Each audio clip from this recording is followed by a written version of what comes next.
계속해서 우리 로마서 7장에서 8장으로 넘어가는 이 복음의 대반전 이야기를 나누고 있습니다. 지난주 말씀을 잠깐 또 복습을 좀 해보겠습니다. 7장 마지막에 이렇게 끝났죠. 7장 24절입니다. 한번 읽어볼까요? 시작. 오호라 나는 곤고한 사람이로다. 이 사망의 몸에서 누가 나를 건져내랴. 왜 이런 절규가 나온다 그랬죠? 7장까지는 우리가 어디 아래 있으니까? 죄 아래에 있기 때문이다 그랬어요. 죄가 우리의 주인 되었을 때 우리가 그 아래 종노릇하고 있고 죄에 사로잡혀 있는 신세이기 때문에 이렇게밖에 나올 수가 없는 거다 그랬습니다. 그런 우리를 하나님의 아들 그리스도 예수께서 찾아와 구원하시되 죄와 더러움을 씻으셨을 뿐 아니라 그 종되었던 데서 우리를 해방하셨습니다. 죄의 권세를 몰아내시고 우리의 새 주인이 되셨습니다. 그래서 예전에는 하나님의 법이 선하다는 것을 알고 죄가 악하다는 것을 뻔히 알아도 죄가 싫고 의가 좋아도 거룩한 소원이 내 안에 있어도 소용이 없었어요. 왜? 죄가 우리를 주관하고 있었고 나는 죄의 종된 존재라. 종은 자기가 원한다고 하고 싶다고 하는 게 아니라 주인이 시키는 대로 살 수밖에 없는 존재니까. 그러나 하나님의 아들 예수님이 오셨고 그 예수를 믿어 그 예수 아래 있게 되면서 새 주인이신 예수를 이제 모시게 되면서 죄의 종이 아니라 예수의 종으로 살게 되면서 대반전이 일어나게 되었다 그랬죠. 그게 7장에서 8장으로 넘어가는 거다. 그래서 8장 1, 2절에 그런 중 누구든지 그리스도 예수 안에 있는 자에게는 결코 정죄함이 없나니 이는 그리스도 예수 안에 있는 생명의 성령의 법이 죄와 사망의 법에서 너를 해방하였음이니라. 그래서 지금은 우리는 죄에 매여 있습니까? 성령에 매여 있습니까? 성령에 매여 있다. 새 주인이신 예수 그리스도의 세력과 권세에 붙들린 바 되어서 이제 7장에서 일어났던 모든 일이 반대로 일어나게 되었다.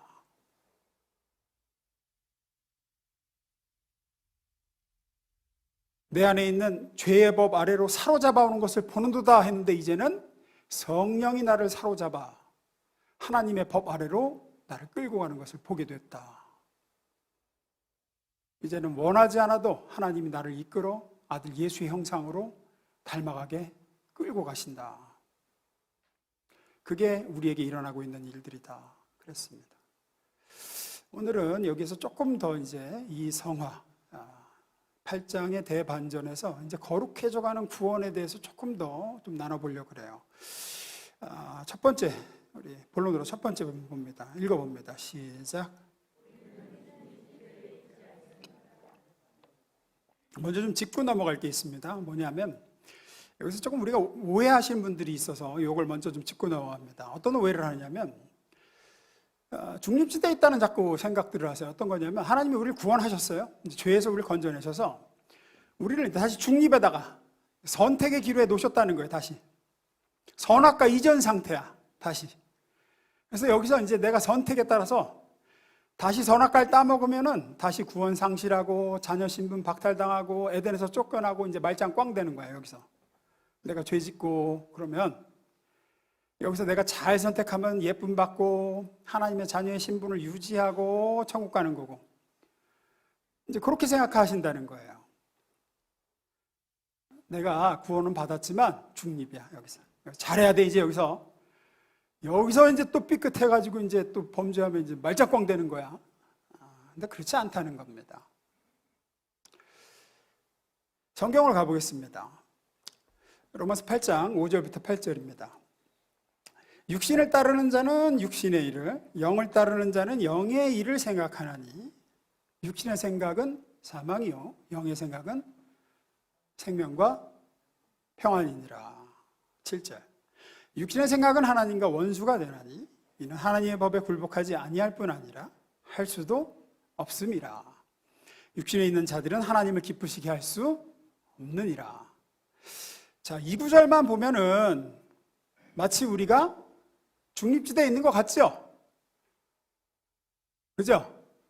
딱 중간에 서서 지금 육신을 따를지 영을 따를지, 그죠? 육신의 정욕인 죄를 따를지 영이신 하나님의 성령을 따를지 내가 선택하는 그림이 자꾸 그려지는데, 여기서 얘기하는 건 그걸 얘기하는 게 아닙니다. 지금 사도 바울이 얘기하고자 하는 건, 여기서 육신을 따르는 자, 영을 따르는 자, 육신의 일을 생각하는 자, 영의 일을 생각하는 자는 네가 영을 선택하면, 육을 선택하면 이런 뜻으로 얘기하는 게 아니라 넌 지금 육신 아래 있느냐 영 아래 있느냐를 나누는 얘기를 하고 있어요. 예수님을 새 주인으로 맞아 구원받은 사람은 모두 다 영 아래 있다는 얘기를 하려고 지금 이 얘기를 하는 거예요. 너희들은 지금 영 아래 있고 영을 따르는 자들이다, 그 얘기를 하려는 거예요. 9절에 그 답이 나오고, 그 다음 절인 9절에 그 답이 나오죠. 9절 봅니다. 제가 있습니다. 9절. 만일 너희 속에 하나님의 영이 거하시면 너희가 육신에 있지 아니하고 영에 있나니 누구든지 그리스도의 영이 없으면 그리스도의 사람이 아니라. 지금 너희 속에 하나님의 영이 거하시고, 그러니까 너희는 어디에 있지 않고 어디에 있대요? 육신에 있는 게 아니라 영이 있대요. 그러니까 너희가 중립지대가 아니라 어디 있다는 거예요? 하나님의 영에 속해 있다는 거예요. 너희는 예수님을 믿고 그분을 주인으로 모셨으니 이제 너희 속에는 하나님의 영이 거하신다. 따라서 너희는 그 영을 따를 수밖에 없는 자가 되었으며 이제 하나님의 영의 생각과 법에 굴복하지 않을 수 없게 되었다. 너희는 그런 존재다라는 이야기를 하는 거예요. 따라서 구원을 얻은 모든 사람은 중립지대에 있는 게 아닙니다. 저와 여러분은 예수께 매여 있어요. 하나님의 영에 붙들림 바 된 존재입니다. 여러분이 벗어날 수 있으실까요? 없을까요? 없습니다. 여러분은 하나님을 벗어날 수 없습니다. 주님이 여러분을 놓으실까요? 안 놓으실까요? 안 놓습니다. 하나님이 어떤 값을 지불하고 여러분을 다시 얻으셨는데 여러분을 놓으시겠어요? 자기 아들의 목숨값을 지불하고 여러분을 얻으셨단 말이에요. 성경에서 예수님께서도 여러 번 말씀하셨죠. 예수님이 뭐라고 하십니까? 내가 그들에게 영생을 주노니 영원히 멸망하지 아니할 것이요 또 그들을 내 손에서 빼앗을 자가 없느니라 그랬단 말이에요. 중립지대가 아니에요. 예수님 손아귀에 붙들고 계시다는 얘기예요. 다시 우리가 무슨 그 아담이 선악과 따먹기 이전으로 딱 가서 너 여기서 다시 선악과 따먹고 불순종하면은 다 취소야. 말짱 꽝 되는 거야. 네가 선택하기에 따라서. 그런 영어로 하면 뉴트럴, 딱 중간지대에서 그런 존재가 아니에요. 우리는 예수께 속해 있고 하나님 편으로 완전히 편입된 존재입니다. 성령께서 우리를 지배하시며 주관하시고 다스리시고 통치하십니다. 내가 주관하고 내가 주도하고 내가 책임지는 인생이 아니에요. 딱 중간에서 너 하나님 선택할 거야? 죄를 선택할 거야? 이제 다 너에게 달려있어? 이제 구원을 했지만 이제부터 중요해 진짜. 갈림길에 서 있는 거야. 너는 순간의 선택으로 너 나락갈 수도 있어. 영을 따라야 돼. 육을 따르면 다 취소야. 이런 게 아니라고요. 우리가 전에는 죄 아래 육신 안에 있어서 죄가 이끄는 대로 살았지만 이제는 새로운 주인이신 예수 그리스도로 말미암아 영 아래 있고 성령 안에 붙들림 받아 그분이 이끄시는 삶을 살고 있고 우리 인생의 주도권은 하나님이 쥐고 계세요. 이제. 그런데 여기 이제 문제가 있죠. 그러면 새 주인이신 예수님이 우리를 다스리시고 그리스도의 성령께서 우리를 주장하시고 주도하시는 인생인데 7장에서 있었던 죄가 나를 사로잡아서 죄의 법을 끌고 가던 일이 이제는 이제 반대로 일어나서 성령의 법이 나를 사로잡아서 의의 길로 나를 끌고 가시는 일이 이제 일어난다 그랬는데 그런데 왜 난 늘 죄를 이기지 못할까 하는 거예요. 내가 죄 아래 있을 때는 속절없이 죄에 끌려갔는데 지금은 왜 그렇게 의의 법으로 속절없이 끌려가는 게 아니라 지금도 나는 죄를 짓거든. 예전에 죄가 우리를 다스릴 때는 분명하게 죄를 지었는데 왜 성령께서 다스리는 지금은 죄에 대해서 분명하게 이기지를 못하는 것 같으냐는 거죠. 왜 확실하게 거룩하게 못 살까? 영 아래 있다면서, 영 아래. 나는 여전히 왜 하나님의 영의 생각과 법에 굴복되지 못하는 것 같지, 내가? 이런 의문이 안 드세요? 나는 들어요, 나는 든단 말이에요. 나는. 왜 7장에서 8장으로 대반전이 일어나는데 나는 그닥 대반전이 안 일어나는 것 같아. 나는 여전히 죄에 사로잡힐 때가 아직도 있고, 왜 지금도 무너질 때가 있고, 죄에. 아니, 새 주인이신 예수가 오셔서 나를 장악하셨다는데 장악한 게 이 꼴이야? 장악한 게 이 꼴이냔 말이야, 장악한 게. 나를 붙들어 의의 길로, 죄가 나를 사로잡아 끌고 다닐 때처럼 성령께서 나를 사로잡아 거룩으로 끌고 가셔야 될 거 아니에요, 완전히. 근데 그런 게 이런 거란 말인가 라는 생각이 들고, 왜 하나님께서는 죄에 대한 완벽한 승리를 허락하시지 않는가? 왜 예수 안에 있는 나라고 하면서 여전히 때때로 패배와 죄에 넘어지는 것이 허락되고 허용되는가, 나를?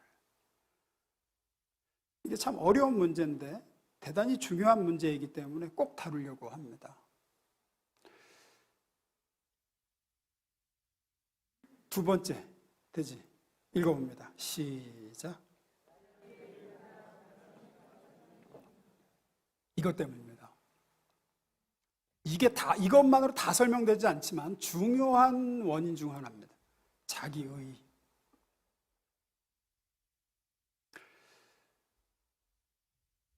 다윗을 예를 들어볼게요. 질문 드립니다. 여러분, 다윗의 생애를 놓고 보실 때 언제가 다윗의 생애에서 제일 멋있고 빛나는 지점입니까? 제일 부럽고, 그죠? 믿음으로 골리앗을 쓰러뜨리고 승리하고 그 뒤로 막 승승장구하잖아요. 열심으로 주를 섬기고, 너는 칼과 단창으로 내게 나아가냐, 나는 만군의 여호와의 이름으로 내게 나아간다 하고 나아가서 승리하고. 대부분 동의하실 거예요. 누구도 밧세바를 범하고 비열한 방법으로 그 남편 우리아를, 충성된 자기 신복인 우리아를 살해하고 그게 들통나서 그 수치 가운데 죄에 무너져 저 밑바닥에서 제발 주의 성령을 내게서 거두지 마옵소서. 사울왕이 어떻게, 하나님이 사울왕에게서 주의 성령을 거두고 사울왕이 어떻게 비참하게 무너지고 그랬는지 자기 눈으로 봤기 때문에 얼마나 무서웠으면 하나님 제발 주의 성령을 거두지만 말아 주십시오 애원을 하고, 하나님께서 구하시는 제사는 상한 심령이라 하나님이여 상하고 통회하는 마음을 주께서 멸시하지 아니하시나이다 애원하고, 그런 다윗, 그 죄에 무너진 다윗을 부러워하고 닮고 싶다고 생각하는 분들은 없을 겁니다. 그런데요, 참 희한한 건 성경은 다윗이 골리앗을 이기고 승승장구하고 이기고 열심으로 주를 따르고 막 할 때가 아니라 이렇게 범죄하여 완전히 바닥을 길 때 하나님께서 다윗과 그 밧세바 사이에 약속의 아들 솔로몬을 주시고 그 아이를 사랑하사 여디디야, 하나님께서 사랑하셨다라는 뜻이죠. 어느 누구에게도 주시지 않은, 다윗의 아들 중 어느 누구에게도 주시지 않은 별칭 여디디야, 하나님께서 사랑하셨다라는 이름을 주시고, 다윗이 자기 열심과 헌신으로 하나님 앞에서 승리하고 잘 나갈 때 낳은 아들들이 많잖아요. 그 잘난 아들들 다 제끼고 이 아들, 범죄하여 얻은 여자 밧세바. 제가 여러 번 말씀드렸죠. 마태복음에 예수님의 족보에서 뭐라 그래요? 기억 안 나? 제가 여러 번 말씀드렸는데 예수님 족보에서 뭐라 그래요? 다윗은 우리아의 아내에게서 솔로몬을 낳고 그렇게 얘기하잖아요. 아니 뭐 과정이 어떻게 됐든 그렇게 해갖고 다윗이 됐으면 다윗의 부인이잖아 이제. 근데 끝까지 끝까지 우리아의 아내라 그러잖아요. 끝까지 우리아의 아내. 마태복음 1장 보세요. 그냥 다윗은 바세바에게서 솔로몬을 낳고 그러면 되는데 꼭 뭐라 그래? 다윗은 우리아의 아내에게서 솔로몬을 낳고 아픈 데를 후벼 파죠. 그냥 후벼 파. 그런 수치와 조롱과 손가락질 가운데 태어난 아들이죠. 어떻게 보면 아마 말은 안 했어도 신하들도 수근수근 했을 거야. 솔로몬 어렸을 때부터 제가 걔잖아. 누구? 거기서 낳은 아들. 근데 하나님은 그 아들 솔로몬을 여디디야, 하나님이 사랑하셨다 라고 하시며, 다윗이 범죄하지 않고 주를 향한 자기 열심과 자기 헌신으로 살면서 낳은 모든 아들들을 다 제끼고 그 아들을 택하여 다윗을 이어 이스라엘 다스릴 왕으로 세우시고, 다윗 때보다도 더한 영광으로 관을 씌우시고, 다윗에게도 허락하지 않았던 성전을 그 아들로 하여금 짓게 하시고, 엄청 사랑하시죠. 뭘까요? 왜 하나님은 다윗이 범죄하여 다 무너진 다음에 그 영적인 폐허더미에서 솔로몬이라는 새 역사의 씨앗을, 그 약속의 아들을 주시는 걸까요? 잘 나갈 때 주시지 않고. 왜 골리앗을 쓰러뜨리고 다윗이 자기 열심과 충성과 헌신으로 그렇게 주를 위해 뜰 때에 여디디아를 주신 게 아니라, 다윗의 인생에서 가장 실패하여 범죄하여 심하게 무너져 상한 심령임을 고백할 때 여디디아 약속의 아들을, 그것도 그 범죄한 여인과의 사이에서 주셨을까요? 여기에 오늘 제가 말씀드리고자 하는, 우리 다루고자 하는 이야기의 연결점이 있습니다. 하나님은 우리를 구원하시어 죄의 종된 상태에서 해방하여 새 주인 예수의 종으로 삼으시고, 우리를 주관하시어 우리를 충분히 사로잡아 죄와 완전히 격리되어 살게 하실 수 있습니다. 능히 우리로 이기며 항상 승리하며 살게 하실 수 있으심에도 때때로 죄에 지고 넘어지며 무너지게 두실까요? 왜 실패한 우리를 자신을 마주하게 하시고 왜 쓰디쓴 패배를 경험하도록 하실까요? 하나님께서 우리로 하여금 예수를 믿고 예수 안에 살며 예수를 닮아가는 이 성화의 긴 과정에서, 잘 들으세요, 가장 중요한, 가장 우선할 작업으로 뭘 하시느냐 하면, 우리 안에 자기 의를 빼는 작업을 제일 우선하여 제일 중대하게 다루시며 하십니다. 뭘 빼는 작업을? 자기 의를 빼는 작업. 이 자기 의라는 단어를, 이게 좀 어렵잖아요. 그래서 성도들이 여러분이 이해할 수 있는 한 단어로 뭐라고 해야 좀 와닿을까? 제가 설교를 쓰면서 굉장히 고민을 하면서 찾아보니까 꼭 맞는 건 아니지만 최대한 근접한 단어로 찾아보니까 이렇게 얘기할 수 있을 것 같아요. 자부심. 꼭 맞는 건 아니에요. 그렇지만 근접한, 여러분이 와닿을 수 있는 단어로 든다 그러면 자부심. 내가 했다. 내가 죄와 싸워 이겼다. 내가 신실하게 주를 따른 거고, 내가 열심을 냈고, 내가 승리했고, 내가 쟁취한 거룩함, 내가 이렇게 피 흘리는 싸움으로 죄를 이겼다 라고 하면, 그 죄를 이겼다, 내가 이렇게 싸워서 요만큼 거룩해졌다 라고 하는 그 결과물의 원인을 지금 어디에 두는 겁니까? 나한테 두는 거지. 내 피 흘리는 열심, 내가 이렇게 신실하게 주를 위해서 싸워서 이렇게 주님을 이만큼 닮은 결과물을 얻었다는 거예요. 그 자부심, 원인을 나에게 두는 거죠. 그게 자기 의입니다. 내가 이만큼 기도해서 이렇게 응답받았다. 응답이라는 결과의 원인을 어디에 두는 거라고요? 나예요. 내 많은 기도에 두는 거예요. 자부심, 자랑, 자기 의죠. 내가 이렇게 헌신했더니 하나님이 이렇게 복을 주시고, 그래서 자녀들이 이렇게 잘 되고, 내가 이렇게 열심으로 주를 섬겼더니 이렇게 됐다. 언뜻 보면은 하나님을 높이는 것 같지만 잘 보세요. 지금 뭘 이야기하고 있어요? 그렇게 된 원인이 나예요. 내가 열심히 헌신했고 내가 주를 섬겼다는 거예요. 그게 원인이고, 그래서 결과가 이렇게 됐어요. 자부심, 자기의, 나를 의지하고 내 힘을 근거로 하여 세우는 신앙이죠. 하나님을 의지하고 나를 붙드시는 하나님의 은혜 위에 세우는 신앙이 아니에요, 이거는. 그런데 이런 게 신앙을 세우는 가장 기초적인 재료들인 헌신이니 기도니 믿음이니 하는 것들에도 이 자기의가 비집고 들어가요. 이게 나를 근거로 해서, 내가 기도해서, 내가 헌신해서, 내가 믿어서 이렇게 된 거다. 너는 왜 기도를 안 하냐, 그러니까. 너 기도를 안 해서 그렇다. 너는 왜 헌신을 안 하냐? 너는 왜 믿음이 부족하냐? 나는 믿었다. 내가 죄와 싸웠다.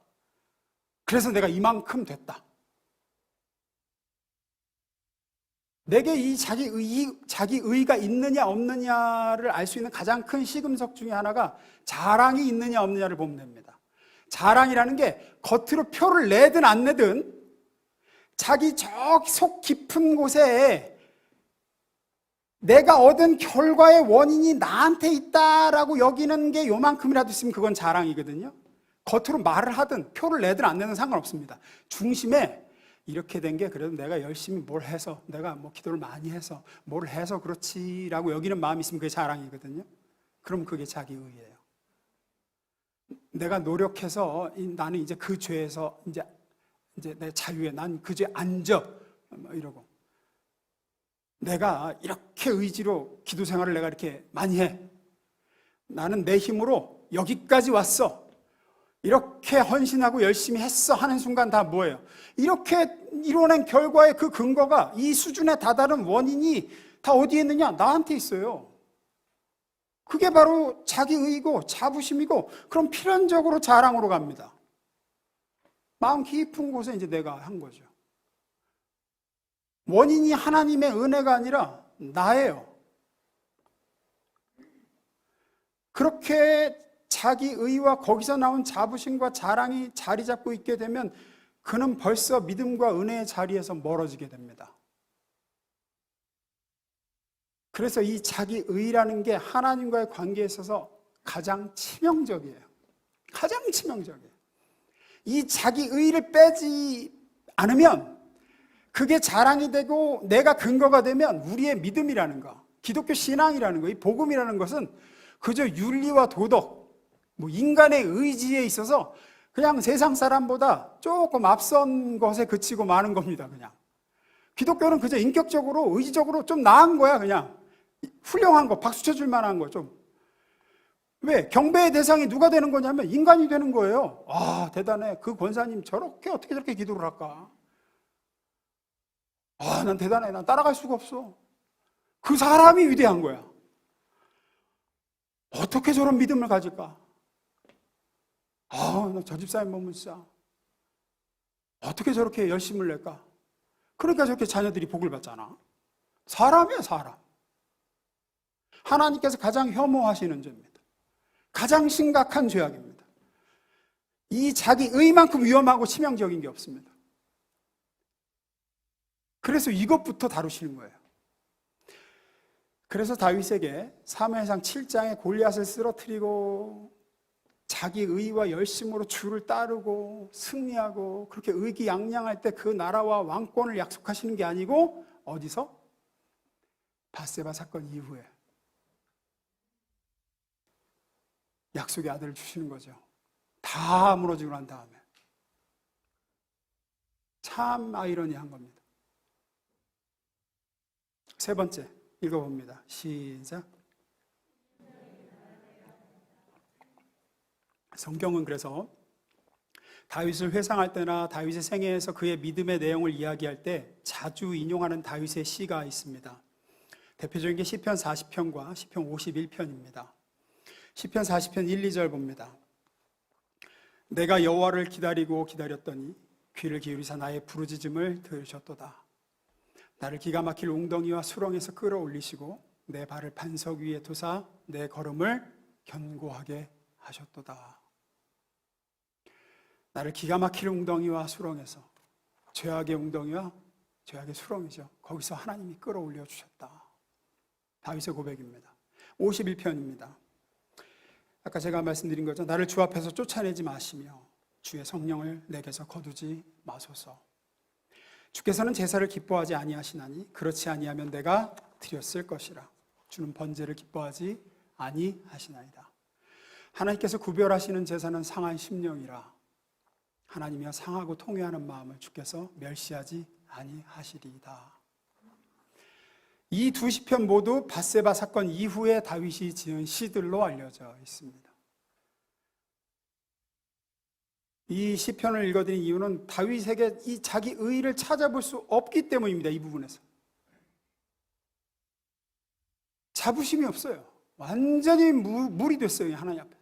참 아이러니하고 슬픈 현실이지만 인간은 범죄하여 무너지고 자신이 얼마나 비참한 존재인지 확인한 후에야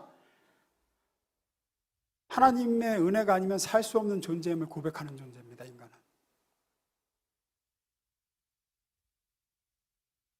이게 막 승리하고 막 하나님 앞에서 뭔가를 이루어내고 이럴 때 이렇게 되지 않고 인간은 범죄하여 무너지고 실패하고 그런 자신을 딱 대면할 때에만 인간은 자기가 쏙 빠지고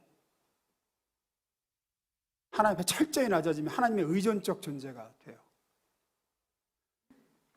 이것이 죄를 이기게 해주십사, 예수를 닮아 온전히 거룩한 삶을 살게 해달라고 부르짖는 우리의 기도에 쉽게 응답해 주시지 않고 때때로 죄에 무너지고 실패하는 우리의 모습을 스스로 확인하게 하시는 하나님의 의도 중 하나입니다.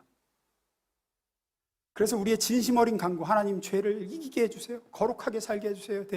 대해서 말하지만 쉽게 이렇게 간구하지만 쉽게 답을 주시거나 하시지 않고 끊임없이 실패하고 넘어지는 길을 허락하시기도 하고 그런 자신을 마주하게도 하시고.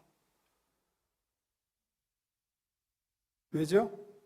죄를 이기는 것 중 최고의 문제가 뭐니까? 자기가 근거가 되고 자기 위에, 자기의 위에 신앙을 쌓는 게 가장 큰 문제이기 때문입니다. 내가 했다. 제 얘기를 드리자면 저도 얼마나 많이 부르짖고 엎드리고 매달렸는지 모릅니다.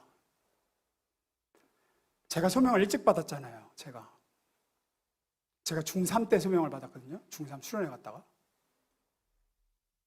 어린 마음이지만 그때 짐작하면 참 어리죠. 중3짜리가. 근데 그 어린 마음에도 제가 어떤 생각을 했냐면 나는 남들과 뭔가 달라야 되지 않겠나라는 생각을 했어요. 진짜로. 기특하지 않으세요? 진짜 제가 그 생각을 했다니까요. 내가 그래도 목회자로 부심 받았다 그러면 내가 그래도 뭔가 이 길을 가겠다 그러면 나는 다른 애들하고 좀 달라야 되지 않겠는가. 근데 내가 볼 때 똑같은 거예요. 그래서 제가 그때 금식도 많이 했습니다. 중3짜리가. 진짜예요. 저희 어머니도 아세요.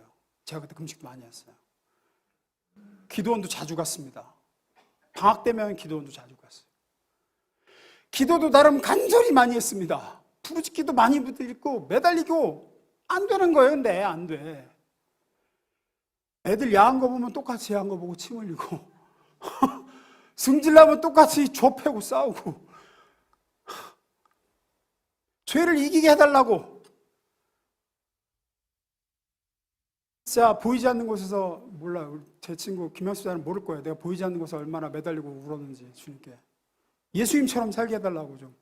거룩함에 이르기를 원한다고. 내가 기도를 잘못하고 있나? 더 많은 헌신과 더 열심히 주님께 매달리고. 그때 저 나름대로 진짜 신실한 중고등학생 때 진짜 신실했습니다. 그때 저를 아시는 분들은 인정하실 겁니다. 학교 끝나면 꼭 교회 들에서 기도하고 집에 가고. 안 들어주세요. 안 들어주세요. 여전히 죄에 무너지고 실패하는 저를 마주하게 하세요. 왜 쉽게 안 들어주시는가? 우리 인간은 안타깝지만 죄에 넘어지고 무너진 자신을 마주할 때에만 진정으로 겸손해집니다. 겸손해진다는 게 유교적인 겸양지덕을 얘기하는 게 아니라 하나님의 은혜와 도우심이 없으면 설 수 없다는 것. 내가 주를 향한 작은 뭔가를 하는 것조차도 내 안에 나온 게 아니라 하나님으로부터 주어진 것이라는 걸 가슴 깊이 깨닫고 고백하게 돼요. 아, 이게 나한테서 나온 게 아니었구나. 결국 나는 이런 존재구나. 나는 이렇게 죄악된 존재가 내 실존이고 이게 다 하나님의 은혜였구나. 결국은 내가 주를 위해 뭘 했다는 것조차도 하나님의 은혜였구나라고. 고백이 언제 나오느냐? 실패한 자신을 마주할 때입니다. 그래서 때로는 열심을 내면 낼수록 실패하게 하실 때가 있는 것 같아요. 제 경험상 그래요. 열심을 내면 낼수록 실패하게 하실 때가 있어요. 왜냐하면 여러분이 여러분의 열심을 근거로 해서 나가면 그렇습니다. 그걸로 이기고 그걸로 뭔가 일이 되고 하면 그렇게 된 원인과 이유를 어디서 찾아야 이제? 나한테서 찾는단 말이에요. 내 열심으로 나가서 뭘 열심히 하면 결과 승리하면 승리할수록 뭔가 이루면 이룰수록 뭐 거룩하게 되면 거룩하게 될수록 내가 있다고 생각하거든요. 내가 기도해서 내가 열심으로 해서 내가 헌신했더니 내가 주를 위해서 이렇게 했더니 자부심이 그만큼 커지고 자랑은 그만큼 더 쌓이고 자기 의의가 더 강화되겠죠. 그래서 그렇게 나가면 나갈수록 더 무너지게 하시는 때도 있습니다. 마태복음 5장 3절입니다. 읽습니다. 시작.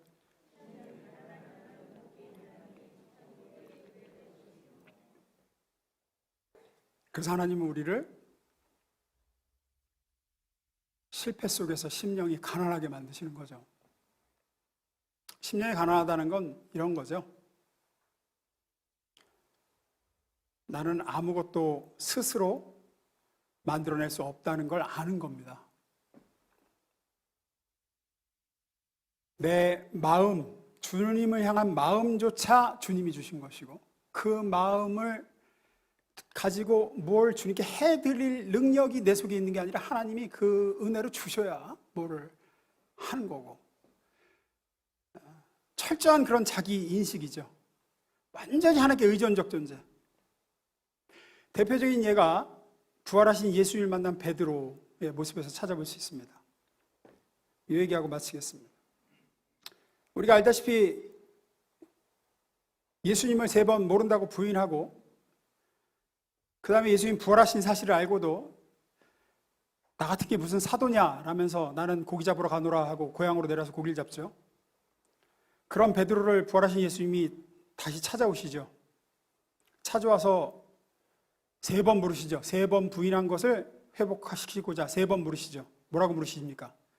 요한의 아들 시몬아, 내가 다른 사람들보다 나를 더 사랑하느냐 물으시죠. 그때 베드로가 대답하죠. 주님 그러하나이다. 내가 주님을 사랑하는 줄 주님께서 아십니다. 또 물으시죠. 요한의 아들 시몬아, 네가 나를 사랑하느냐? 예, 주님 그러하나이다. 내가 주님을 사랑하는 줄 주님께서 아십니다. 3번째 또 물으십니다. 3번째 물으시니까 베드로가 근심합니다. 요한복음 22장 17절입니다. 읽어봅니다. 시작. 요한의 아들 시몬아, 네가 나를 사랑하느냐? 예수께서 네가 나를 사랑하느냐 하고 3번째 물으시니 베드로는 근심이 되었다. 왜 근심하죠? 처음에 예수님이 십자가 지시기 전에는 베드로가 어떻게 합니까? 장담하죠? 네, 제가 다른 사람 다 주를 버려도 저는 주님을 버리지 않습니다. 진심이었습니다. 그죠? 그때는 호언장담했죠. 그런데 왜 여기서는 망설이고 근심하죠? 그때도 진심이고 지금도 진심입니다. 그때도 주님을 사랑했고 지금도 주님을 사랑합니다. 그러나 지금은 확인을 했죠. 뭘? 진심을 지킬 실력이 자신에게 없다는 사실을 확인한 후이기 때문입니다. 그래서 근심하죠. 여러분, 진심이 실력은 아닙니다. 아시죠? 내가 각오했다, 결심했다, 내가 결단했다 와 내가 그것을 할 수 있다라는 것은 전혀 다른 이야기입니다. 우리가 로마서 7장에서 여러 번 다뤘죠. 오호라 나는 공고한 자로다라는 탄식이 왜 나온다고요? 선을 원합니다. 결심과 소원이 내게 있습니다. 하지만 그것을 할 실력이 내게 없습니다. 그래서 공고하고, 그래서 괴로운 거죠. 하나님이 은혜를 베푸셔야 할 수 있는 힘을 주셔야 할 수 있는 거죠. 베드로가 그걸 깨달았어요. 3번 부인하면서. 그때나 지금이나 진심은 똑같아. 주님을 사랑해. 하지만 3번째 또 물으시니까 근심이 살짝 되는 거예요. 이게 자기 능력으로 할 수 있는 일이 아니거든요. 뭘? 주님을 사랑하는 건 맞는데 그 사랑을 지켜낼 능력이 자기 속에 없음을 알아요. 내가 주를 위하여 했다가 끝장났잖아. 그래서 근심하는 거죠. 그래서 멈칫하는 겁니다. 그리고는 이렇게 대답하죠. 다시 17절 봅니다. 예수께서 3번 물으셨다. 요한의 아들, 3번째로 물으셨다. 요한의 아들 시몬아, 네가 나를 사랑하느냐? 예수께서 네가 나를 사랑하느냐고 3번째 물으시니 베드로는 근심이 되었다. 주님은 모르시는 것이 없습니다. 제가 주님을 사랑하는 줄을 주님께서 틀림없이 아십니다. 예수께서 대답하셨다. 내 양들을 먹이라. 심령이 가난해졌습니다. 자기에게 주신 이 사랑하는 마음도 주님께로부터 비롯된 것이지 않습니까? 라고 묻는 거죠. 이것은 내게에서 나온 것이 아니라 주님이 주신 마음이고, 이 사랑을 지킬 능력이 제게 없다는 것도 아시지 않습니까? 어떻게 이렇게 됐죠? 안타까운 현실인지 하면 다윗과 똑같습니다. 죄로 인해 무너진 후에 실패한 자신을 마주해 본 자가 가지게 된 겸손입니다. 심령이 가난해졌어요. 이게 안타까운 거죠. 인간은 이렇게밖에는 심령이 가난해질 수 없는 존재 같아요. 정리합니다. 왜 나를 다스리시는 예수님이 새 주인이 되었고, 그래서 7장에서 죄가 나의 주인이 됐을 때와 반대의 일이 일어난다고 하는데 나는 왜 죄에 넘어질 때가 있는가? 왜 죄에 넘어지게 두시는가? 왜 실패를 허락하시는가? 모든 죄에 넘어지는 게 이것 때문만은 아니다, 이것 때문이다라고 할 수는 없지만, 중요한 원인 중에 하나는 주님은 우리에게 자부심, 자랑, 자기 의의를 빼는 작업을 최우선하여 하십니다. 다윗에게도 그렇고 베드로에게도 그렇게 하셨습니다. 그래서 제가 실패와 넘어짐도 일을 한다고 말씀드리는 게 그런 겁니다. 실패와 넘어짐도 일을 합니다. 어떤 일? 자기 의의를 빼는 일을 합니다. 심령이 가난해지는 거죠. 나는 그 어떤 것도 나 스스로가 뭘 했다고 자부할 수 있는 게 없는 존재입니다. 내가 주님을 향한 내 마음을 고백한다고 해도 그 마음도 내가 만들어낸 게 아닙니다. 주님이 주신 겁니다. 그 마음을 주신 것도 하나님이시고, 그 마음을 지킬 수 있게 은혜를 베푸시는 분도 하나님이시고, 그 마음의 소원대로 행할 수 있게 능력을 주신 분도 하나님이십니다. 제가 주를 위해 자그마한 열심을 드렸다고 한들 그것도 제가 한 게 아니라 주님이 주셔서 하는 겁니다. 이걸 놓치면 우리는 내가 결심하고 내가 노력하고 내가 열심을 내서 한다고 생각합니다. 그러면 자기 의에 빠집니다. 가장 무서운 죄죠. 나를 의지하는 죄, 내가 원인이 되는 죄, 내가 도달한 거룩의 원인을 나 자신으로 삼는 죄, 자기의. 따라서 우리는 그리스도 앞에 항상 소원을 주시길 구하고, 소원 주신 걸 할 수 있는 힘 주시기를 구하고, 은혜 베푸시기를 간구하며 늘 나를 장악하고 붙드시고 놓지 말아 주시기를 우리는 매 순간 구하되, 잠깐 넋을 놓으면 우리는 자로 몰입합니다. 자기 열심, 자부심, 자기 의로 항상 돌아와요. 내가 했다고 생각해요. 신앙은 결국 이 싸움이 가장 큰 싸움이 아닐까 생각합니다. 나를 근거로 하여 쌓는 어떤 자랑, 어떤 승리, 어떤 성장이 아니라 하나님만이 원인이 되시고 그분의 은혜만이 이유가 되심을 겸손히 고백하는 저와 여러분이 될 수 있기를 주님으로 축원합니다. 기도하겠습니다.